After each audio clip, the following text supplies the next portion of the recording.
Hola, bienvenidos a esta nueva serie de Enciende que se llama Historias Improbables. Estoy muy contento de poder compartir este momento juntos. Mi nombre es Josías Félix, soy de México, de Aguascalientes, pero ahora mismo estoy viviendo en España hace más o menos 7 años.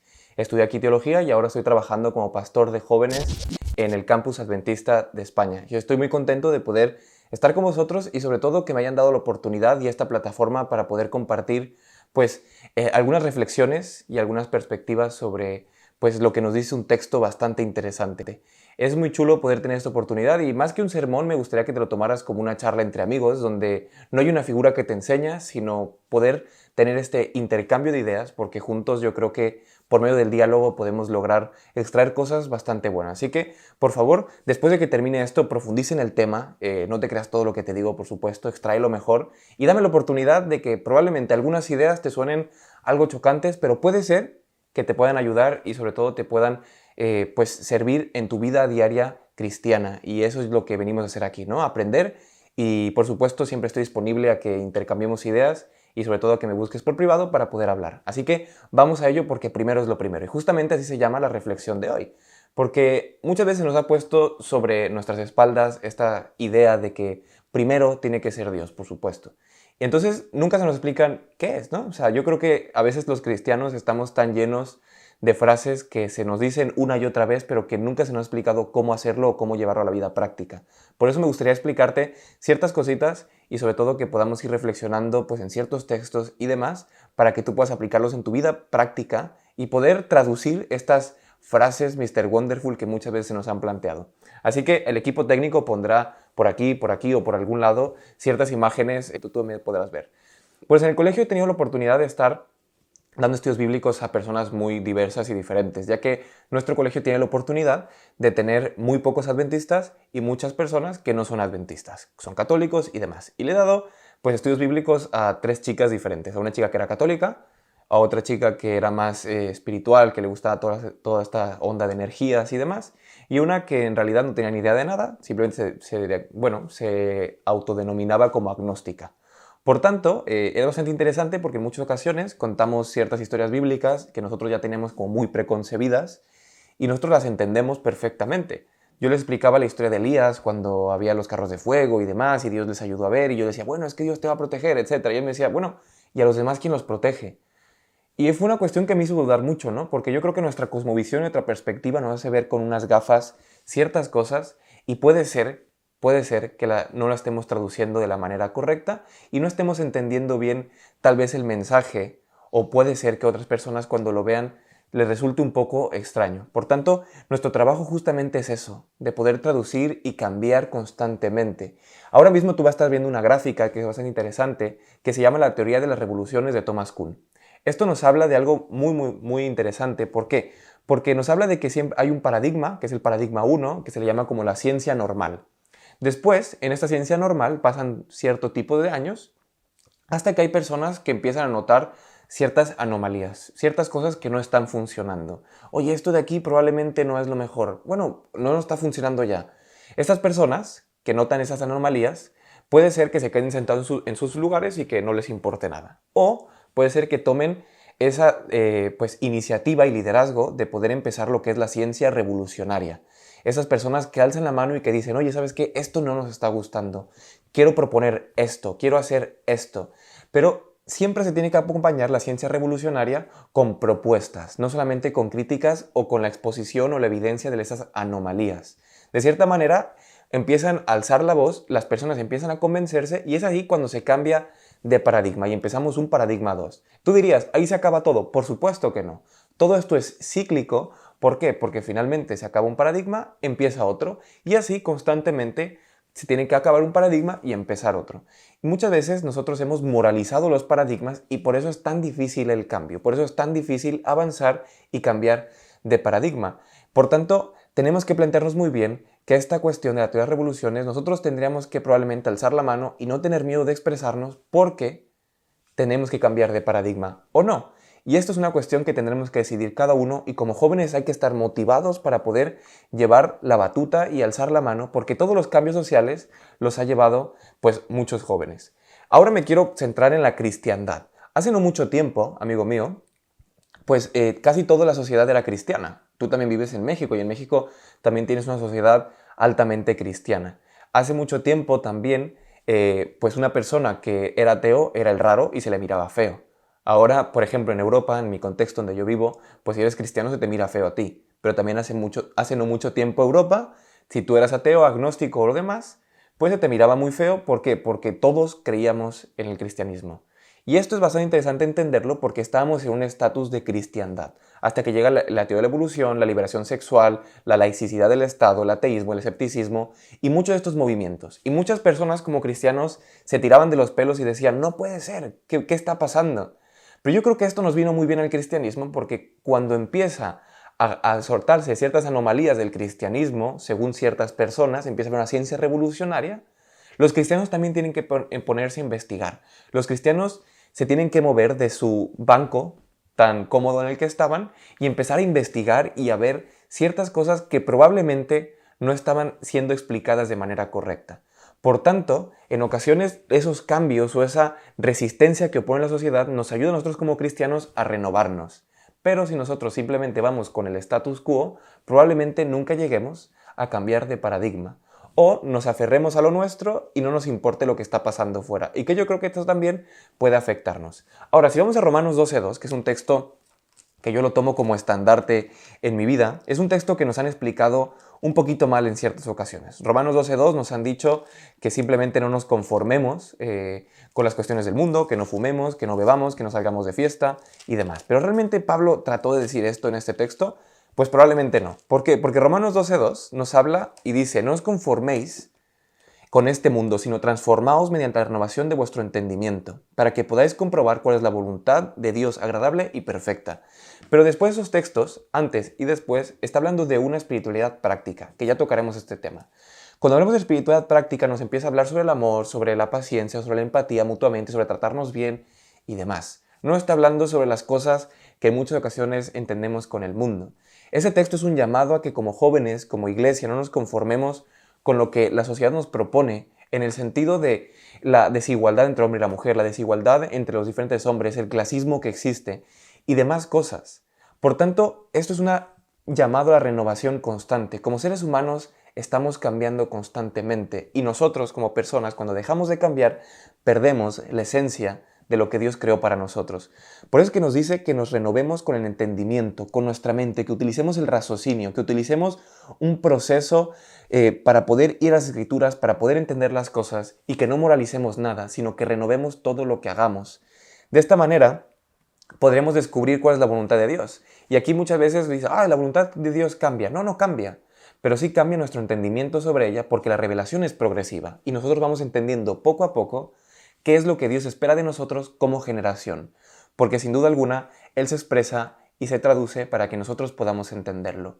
Por eso este texto es nuestro estandarte y va a ser el estandarte de esta reflexión. Ahora, cuando nosotros vamos a ver ese texto, nos está hablando de una cuestión de espiritualidad. Cuando nosotros hablamos de espiritualidad, si nosotros ponemos ejemplos y yo te preguntara que hiciéramos 2 listas y tú cogieras ahí en tu casa 2 listas, pues puede ser que si piensas en las cosas espirituales y no espirituales, pues hay una confusión muy grande. Pero me gustaría explicarte antes una gráfica y un ejemplo muy claro sobre la dicotomía griega. La dicotomía griega nos hablaba del hombre como superior y la mujer como inferior, porque esto viene, por supuesto, pues de ese tiempo, y eso los cristianos lo adquirimos. Por eso es que durante mucho tiempo se pensó que el de la mujer venía todo lo físico, el cuerpo, la carne, el sexo, la reproducción, lo doméstico. Por eso es que hay religiones que se prohíben de la mujer o que ven en la mujer y en la sexualidad algo completamente negativo. Ahora en el hombre ven lo espiritual, la mente, la razón, el alma, gobernar y demás. Probablemente esto te suena de algo y hemos heredado este paradigma durante mucho tiempo y nuestra sociedad está establecida dentro de esta dicotomía griega. Por eso es que el cristianismo también está muy impregnado de eso y vemos a Eva como si fuera la gran villana y a Adán como el mejor.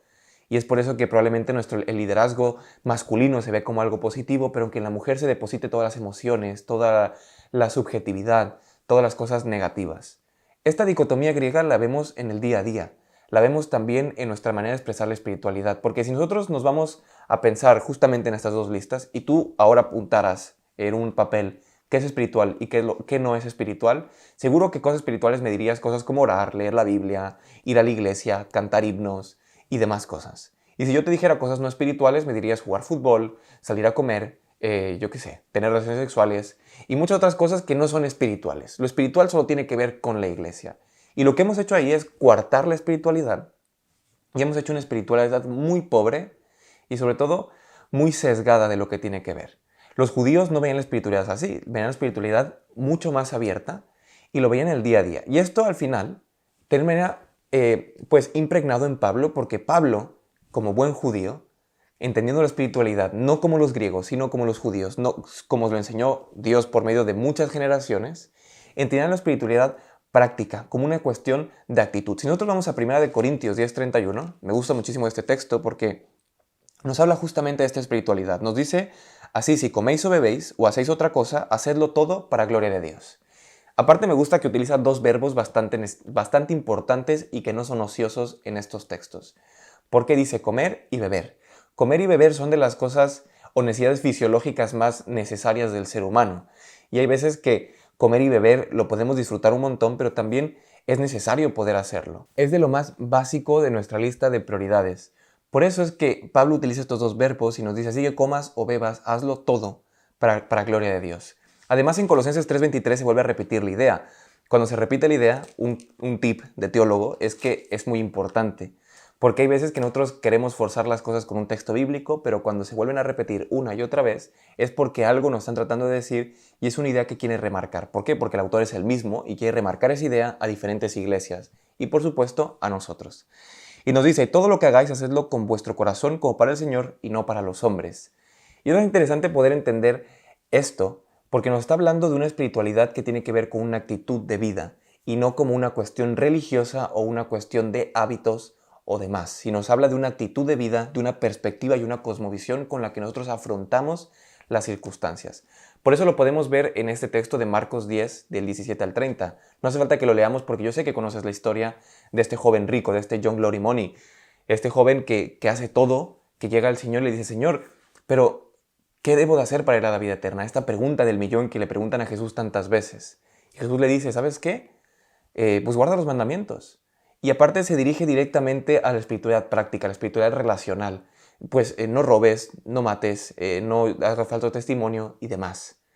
Y él dice, yo hago todo esto ya. Bueno, chico, pero probablemente tu espiritualidad no esté llegando a donde tiene que llegar realmente. Probablemente tu espiritualidad se esté quedando dentro de cuatro paredes eclesiásticas y no esté llegando a donde tenga que llegar y a ese momento importante donde se tiene que ver realmente la espiritualidad. Por eso es que con este joven se nos demuestra cómo Jesús se enfoca no tanto en la acción, sino en la actitud con la que afrontamos la vida y la actitud con la que nosotros vemos las circunstancias. Y así que llegamos al punto clave de esto, ese texto que es muy bonito, ¿no? Porque nos habla de no os preocupéis por vuestra vida, que habéis de comer y de beber, ni por vuestro cuerpo. Y otra vez se repite lo mismo, ¿no? No os preocupéis por comer y beber, las cosas más básicas del ser humano, las necesidades fisiológicas más básicas, y se vuelve a repetir aquí. Y nos está diciendo, no te preocupes por eso, busca primero lo primero, busca primero el reino de Dios, y todo lo demás será por añadidura. Y muchas veces lo que hemos entendido es que esto es una varita mágica que nosotros guardamos primero, vamos todos los días, leemos nuestra Biblia por la mañana, oramos y todo el día va a ser pues un éxito tremendo. Y si no lo hacemos, probablemente vayamos por la calle y nos cague una paloma o algo así. Y probablemente lo hemos entendido bastante mal esta situación porque no tiene que ver con si yo estoy accionando una palanquita donde Dios va a venir y me va a dar todo si yo lo busco primero. Sino lo que está tratando de decir aquí es darnos un mensaje de cambio de perspectiva, de cambio de visión hacia la vida, que nosotros podamos afrontar las cosas con otra actitud, buscando hacer el reino de Dios en esta tierra. Porque cuando nosotros buscamos el reino de Dios, cambia toda nuestra existencia. Se nos ha dicho siempre que Dios tiene que ser la prioridad de nuestra vida, pero no es así. Dios no quiere ser una prioridad en tu vida. Dios no quiere ser lo primero en una lista de prioridades, no quiere estar Dios, familia, amigos, escuela. Dios quiere estar en cada instante de tu vida. Dios no quiere estar en una lista. Dios quiere estar en tu familia, con tus amigos, en la universidad, jugando fútbol, por todos lados. Si lo entendemos de esta manera, que Dios no quiere ser una prioridad, sino quiere ser todo, es que quiere impregnar cada espacio de tu vida. Y esto lo que te va a hacer y lo que te va a ayudar es a cambiar tu perspectiva, a buscar el reino primero de Dios, a buscar primero a Dios en todo lo que hagamos y no solamente como una prioridad dentro de una lista. Así que si avanzamos, vemos que esto es prácticamente espiritual. Pablo termina casi todas sus cartas después de sus disertaciones teológicas tan importantes y tan interesantes, las termina siempre hablando de la practicidad de la espiritualidad. Por ejemplo, vamos a Colosenses, que en Colosenses tenemos un ejemplo muy claro de esto, y me gusta mucho porque Pablo va recomendando a las iglesias casi las mismas cosas. Y Colosenses 3, del 12 en adelante, nos dice: por cuanto como elegidos, santos y amados, vestidos de entrañable compasión, de benignidad, de humildad, de mansedumbre, de tolerancia, soportaos y perdonaos unos a otros, si alguno tuviera queja del otro, de tal manera que Cristo os perdonó. Y sigue dando diferentes ejemplos de qué significa ser espiritualmente práctico, qué significa ser espiritual. Y en muchas ocasiones nosotros hemos enfocado a las personas espirituales como los místicos, que van con su Biblia a todos lados, que hablan lento y que caminan, que parece que van por las nubes. Pero no es así. A veces el más espiritual es la persona más garrapastrosa, que va y da todo a sus amigos, que se brinda en servicio a los demás, que tiene conversaciones profundas con personas que no conocen de Jesús y demás cosas. Nosotros hemos establecido ciertos paradigmas o ciertas perspectivas de lo que tiene que ser la espiritualidad, pero la espiritualidad tiene que estar en todo. Si una persona va y se entrega a la espiritualidad lo cambia en todo lo que hace y se ve en todo momento, en su manera de comprar, en su manera de beber, en su manera de comer, en su manera de compartir. Porque esto es prácticamente espiritual. Romanos, 1 Corintios, 2 Corintios, casi todas las cartas terminan con consejos prácticos de lo que realmente significa la espiritualidad, que es un cambio personal en cuanto yo me relaciono con los demás y cómo soy yo conforme la verticalidad. Porque la horizontalidad me ayuda y la verticalidad yo expreso mi espiritualidad. De esta manera vemos que los cambios de paradigmas tienen que ser basados en algo muy claro y muy señalado en la Biblia constantemente. Cuando yo cambio de un paradigma a otro, tenemos que cuidar siempre de que esté solo Cristo en ese cambio, que esté solo Cristo en el momento en el que yo cambio de paradigma, que esto me ayude a acercarme más a Jesús, que esto me ayude más o que ayude a la iglesia a ser más como Jesús. Porque si probablemente en este paradigma que estamos viviendo es muy religioso, pero no estamos expresando a Jesús de la manera correcta a la sociedad. Y probablemente nuestra espiritualidad, como la hemos sesgado y la hemos metido dentro de 4 paredes, no estamos transmitiendo a Jesús de esta manera como nos está hablando Mateo 26, del 25 al 34, que nos habla de la cura ante la ansiedad, la incertidumbre y da paz, donde nos dice que no nos preocupemos por comer y beber, por vestirnos, porque solo Cristo puede darnos esta esperanza. Y probablemente la circunstancia no vaya a cambiar. Probablemente si estamos en Jesús y buscamos el reino, nuestra circunstancia no cambie. Probablemente no se acabe esta situación y no me vaya a dejar de enfermar o no enfermar. Sino mi perspectiva al buscar el reino va a ser crear un reino en la tierra que me ayude a poder transmitir a Jesús para que los demás lo puedan entender. Así que tenemos que buscar transmitir a Jesús y cambiar nuestro paradigma. Colosenses 2, del 6 al 10, sabes que Colosenses me gusta mucho. Hay muchas personas como paréntesis, que Colosenses es uno de los libros más difíciles de traducir. Y en el comentario adventista, tuve la oportunidad con Roberto Badenas de compartir una materia sobre Colosenses y realmente es un texto muy bueno que deberíamos de reflexionar sobre él porque tiene cosas que son preciosas, ¿no? Dice: por tanto, de manera que habéis recibido el Señor de Jesucristo, así andad en él, arraigados y edificados en él y confirmados en la fe, así como habéis aprendido, rebosado en acción de gracias. Me gusta mucho cómo habla de estar arraigados en Jesús y que eso sea realmente lo que nos transforme de dentro hacia afuera.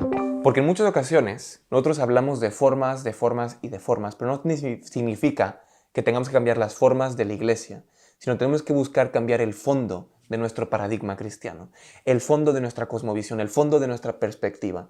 Porque probablemente la gente necesita iglesias tradicionales, neutrales y progresistas.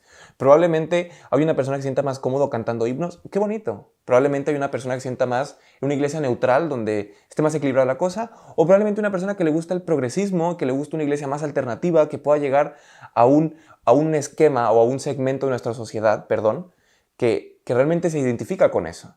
Lo importante de esto es que cuando nosotros cambiemos el fondo, nos va a ayudar a poder aceptar y amar a todos los tipos de iglesias que existan. Porque el cambio de forma, que a veces hablamos mucho sobre esto, sobre qué tipo de cosas hacemos, habla de una espiritualidad sesgada. Cuando nosotros hablamos del cambio de fondo, es una espiritualidad entera, holística. Y en esa espiritualidad holística nos va a ayudar, como Romanos 14, a poder respetarnos mutuamente, amarnos y entender que es necesario que Jesús se traduzca y se hable en todos los segmentos de la sociedad. Y nosotros tendríamos que buscar justamente este cambio de fondo. Porque, ¿dónde entro yo en todo esto? ¿Qué es realmente lo importante si lo traducimos a nivel de iglesia a la hora de hablar de paz y tranquilidad en estos momentos tan duros? Entro yo cuando Pablo nos habla en 1 Corintios 3:16, que dice que somos santuario, somos iglesia, somos nosotros ese depositario o ese recipiente donde Jesús está en nosotros, donde el Espíritu Santo está en nosotros y nos impregna de sí mismo, nos da la espiritualidad, nos da la libertad de poder expresarnos. Por eso cuando nosotros vamos a la iglesia nos tendríamos que preguntar si nosotros, si es nuestra culpa que el nihilismo o este sinsentido, que la sociedad esté completamente a veces rechazando la iglesia, es nuestra culpa. Hechos 1 me gusta mucho porque habla de cristianos que entendieron mal la espiritualidad, habla de cristianos que entendieron mal justamente este buscar primero a Dios. Cristianos que entendieron mal esta idea de buscar primero el reino de Dios para recibir algo positivo. Cuando Jesús asciende al cielo, vemos que se queda mirando las personas para ver cuándo regresa. Hasta que llegan los ángeles y dice, ¿qué hacéis aquí mirando al cielo? ¿Qué hacéis mirando a la horizontalidad? ¿Qué hacéis mirando hacia arriba? ¿Qué hacéis contemplando las cosas del cielo? Ir y predicar el evangelio, ir y ayudar. Por eso es que Nietzsche nos criticaba muchísimo con esta cuestión. Decía, es que los cristianos solamente están buscando el reino, el reino y el reino, y se han despreocupado de lo que está pasando aquí. Se han despreocupado de hacer realmente lo que importa. Se han despreocupado de ser ellos el reino de Dios que lleve paz y tranquilidad a los demás. Porque nosotros en este texto hemos visto siempre una acción divina y providencial que nos quita la responsabilidad. Cuando ese texto nos está hablando y nos está llamando a cada uno de nosotros a ser parte del reino de Dios y transformar nuestros círculos cercanos, más lejanos, medianos y demás, en reino de Dios, poder ayudarnos mutuamente para que haya personas que no tengan que preocuparse por beber, por comer y por vestirse, porque haya una iglesia que lo esté cuidando y ayudando, porque esa iglesia ha cambiado de fondo y de paradigma y entiende que cada una de las iglesias o estilos de iglesia son importantes, necesarios para poder llegar a ser el reino de Dios para muchas personas. De esta manera vemos aquí dos tipos de espiritualidad. Vemos una que mira al cielo, una que está contemplando el misticismo y la infantilidad de una fe completamente, la ley de la atracción, perdón. Y vemos otra que mira al hermano, vemos otra que mira la verticalidad y que está intentando ser el reino de Dios. Por eso es que nos tenemos de preguntar, ¿cuál es el centro de la iglesia? ¿Nosotros estamos mirando al cielo y queremos mirar al cielo?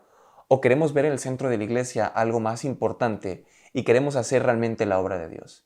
Hemos entendido que nuestro mensaje, por supuesto, es Jesús, ya lo hemos hablado, es la base de todo.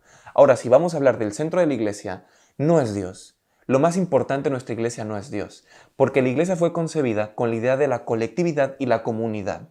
Yo puedo buscar a Dios todos los días en mi espiritualidad, en todo lo que haga, lavando los platos, haciendo deporte, yendo al río, jugando fútbol y demás, porque algo que les va a chocar muchísimo es que aquí en España, cuando vas a campamentos los sábados, una actividad especial es ir al río todos a las 2, a las 3, a la 1 de la tarde. ¿Por qué? Porque se entiende la espiritualidad de una manera más transversal, donde yo puedo estar haciendo espiritualidad, siendo espiritual, teniendo un momento divertido con mis amigos, porque entiendo que Dios me está hablando por medio de las relaciones de los demás. Por eso es que la iglesia, el centro es el otro. Cuando yo voy a la iglesia, voy con la intención de convivir con el otro. Yo no voy a la iglesia buscando simplemente mi horizontalidad y buscando una alabanza hacia arriba y ya está. Yo voy a la iglesia a convivir con los que tengo alrededor. Voy a la iglesia a crear reino de los cielos. Voy a la iglesia a buscar que este texto sea una realidad para los demás que estén a mi alrededor. Por eso es que no tengo que pensar que la iglesia, el centro soy yo o Dios, sino el centro de mi vida es Dios, pero cuando yo voy a la iglesia que fue concebida con un objetivo comunitario, vemos que el centro de la iglesia es el otro, la preocupación por el que no conoce a Jesús, la preocupación porque se sienta cómodo mi hermano y convivir juntos. Esta imagen me encanta y nos habla de un texto que me gusta mucho, que es primera de Juan 2:3, y con esto vamos a culminar, que nos está hablando de algo bastante interesante. Nos dice, primera de Juan 2:3, en esto sabemos que conocemos a Dios y guardamos sus mandamientos. Y aquí muchos de nosotros decimos, ¿pero cuáles son los mandamientos de Dios? Y realmente Jesús los resume en dos cosas, los sintetiza, maximiza la ley haciéndola pequeña. Y dice, amar al Señor con todo tu corazón, con toda tu mente y con toda tu alma, y amar a tu prójimo como a ti mismo. Por eso es que Juan nos habla de amar al prójimo y que realmente si nosotros decimos amar a Dios y no amamos a nuestro hermano, somos mentirosos. Porque el objetivo de la Biblia es el relacionamiento y el crear el reino de Dios por medio de cumplir sus mandamientos aquí en esta tierra. Y sus mandamientos es amar a Dios y amar a tu hermano. Porque si tú amas a tu hermano no le vas a mentir. Porque si amas a tu hermano no lo vas a engañar. Si tú amas a tu hermano, no le vas a quitar nada. Al contrario, si tú lo amas, según el verbo bíblico, vas a buscar su bien. Si tú lo amas, vas a buscar que esté bien. Si tú lo amas, vas a buscar que no sufra por comida, por bebida y por vestido. Si tú lo amas, vas a buscar que este hermano se preocupe por el reino y tú ser esa herramienta de Dios para poder llegar hacia ellos. Por eso es que me gustaría invitarte a que tú seas ese cambio social. Me gustaría invitarte a que tú como joven, en 1 de Juan 2, 12 al 14, más adelante nos habla a los jóvenes directamente. Y tiene un mensaje muy especial para ti y para mí, que nos está diciendo que nosotros como jóvenes, y lo repite 2 veces, hemos vencido al maligno. Pero después nos habla de por qué hemos vencido al maligno. Cuando termina y dice, vosotros jóvenes sois fuertes. La palabra de Dios mora en vosotros y habéis vencido al maligno. Por eso es que esto es un llamado enorme para ti y para mí, para poder vencer al maligno. Y vencer al maligno que en muchas ocasiones se expresa por medio de una iglesia tradicionalista que nos obliga a estar sentados y no hacer nada. Vencer al maligno también significa quitarnos completamente la opresión de la sociedad y el status quo. Vencer al maligno significa quitarnos de lado la conformidad de poder estar bien como estamos. Vencer al maligno significa también vencer ciertas ideas complicadas que a veces se mezclan en nuestro cristianismo. Vencer al maligno significa quitarnos de encima esa religión que nos mantiene sentados y buscar una espiritualidad práctica que se exprese en cada momento. Pero nos dice por qué, porque somos fuertes, porque los jóvenes siempre han liderado los cambios sociales. Nuestra iglesia nació justamente por jóvenes que no se conformaron con la situación que tenían. Después Martin Luther King también estaba liderado por jóvenes. Los discípulos tenían de 20 a 25 años, no más de 30. Eran personas espectaculares y eran todos jóvenes, pero había una característica muy importante en todos ellos, que era que la palabra de Dios moraba en ellos, que la palabra de Dios era su estandarte, que la palabra de Dios era su luz. Por eso es que nosotros tenemos que buscar tener la palabra de Dios, examinarla, estudiarla, comérnosla viva, para poder dar otras reinterpretaciones y desmitificar ciertos temas, desempolvar un poco nuestras Biblias y poder alzar la mano y decir, ¿sabes qué? A mí no me cuadra esto que estamos viviendo, quiero cambiar las cosas, quiero desarrollar ciencia revolucionaria, quiero desarrollar teología revolucionaria que mueva a la iglesia y que le ayude a hacer el cambio social en estos momentos tan complicados. Tenemos que ser justamente el reino de Dios, tenemos que ser una revolución que lleve el reino de Dios a cada casa, a cada familia, a cada corazón. Y eso no se va a lograr si nosotros mismos no vamos a la palabra, desarrollamos ciertas cosas y nosotros vamos a nuestras iglesias, a nuestras comunidades, a nuestras congregaciones y buscamos apoyar y decir, oye, tengo una propuesta, ¿por qué no intentamos ser el reino de Dios nosotros? ¿Por qué no buscamos primero lo primero? Que es ir a Jesús, transformarnos y cambiar de paradigma, porque finalmente eso es lo que nos va a hacer conocer la voluntad de Dios, buena, santa y perfecta. Ahora me gustaría orar por ti y por tu comunidad, teniendo en mente el llamado de ir a las Escrituras, leer, investigar, analizar, dudar y preguntarte, pero sobre todo alzar la mano cuando algo no te está cuadrando, pero proponer cosas nuevas para que esta iglesia pueda ser el reino de Dios en una sociedad que hace tanta falta, porque es hora que nosotros podamos ir a las Escrituras, consagrarnos y poder hacer el cambio que tanto necesitamos en esa sociedad. Así que vamos a orar. Señor, estoy muy contento de poder compartir este mensaje con mis amigos de la comunidad de Enciende. Te pido para que la comunidad siga siendo dirigida por ti, para que tú puedas darle fuerza, Señor, para ser pioneros en un cambio tan complicado en un contexto tan duro como es México. Te pedimos, Padre, para que tú los acompañes, para que tú les des las fuerzas y la energía para seguir adelante, para innovar, proponer, pero sobre todo, Señor, para investigar e ir a tu palabra y allí encontrar respuestas. También te pedimos por cada uno de los jóvenes que nos está viendo. Gracias, Señor, porque tenemos la oportunidad de conectarnos a través de las fronteras. Por favor, Padre, ayúdalo a que dentro de él haya un fuego enorme por poder investigar, por poder preguntarse, dudar, pero sobre todo por poder querer relacionarte contigo. Gracias, Señor, por darnos este momento. Ayúdanos a buscarte primero a ti, pero no con la intención de ser parte de una lista, sino que estés en todo espacio de nuestra vida y que eso transforme nuestra existencia y nos ayude a cambiar nuestra iglesia y proponer a esta sociedad un cachito de reino que hace tanta falta. Gracias, Señor, por darnos esta oportunidad. Quédate a nuestro lado y, por favor, ayuda a la comunidad de Encienda a que siga creciendo y pueda extenderse por todo México. Personas que tengan realmente el deseo de servirte y con la intención de poder dar a conocerte con nuevas metodologías y sobre todo, Padre, que tengan ganas de que las personas se enamoren de ti. En tu nombre santo, amén. Así que, amigo, esa es mi invitación. Espero que te haya gustado, espero que estés muy contento y sobre todo que hayas reflexionado y pensado ciertas cosas. Como siempre te lo digo, por favor, No, siempre no te lo digo porque creo que es la primera vez, pero si quieres que te lo diga siempre, puedes ir a un proyecto que estoy llevando que se llama Antídoto, en el cual es por redes sociales. Me puedes encontrar en Instagram, antídoto-off. Tenemos diferentes podcasts, tenemos diferentes vídeos y tenemos pues muchas cosas que te pueden ayudar y servir un montón. Por eso es que me gustaría decirte que puedes ahí escribirme por privado o incluso por mi Instagram privado y podemos dialogar e incluso poder hacer un Zoom y demás y poder intercambiar ciertas ideas en el caso de que no te haya quedado claro o probablemente tú pienses que me estoy equivocando y me quieras dar una perspectiva. Hay que estar siempre abiertos para dialogar. Muchas gracias, espero que esto haya sido de gran ayuda. Cuídate un montón y nos vemos pues en el próximo Enciende, cuando vuelva a invitar, que yo estoy muy contento siempre de poder apoyarles. Los motivo un montón para que vuestro movimiento siga creciendo y sobre todo para que no os desaniméis y podáis cambiar pues de paradigma. Y siempre hay resistencia, pero con la ayuda de Dios y con Jesús de vuestro lado seguro que lo vais a lograr. Un abrazo y muchas gracias. Hasta luego.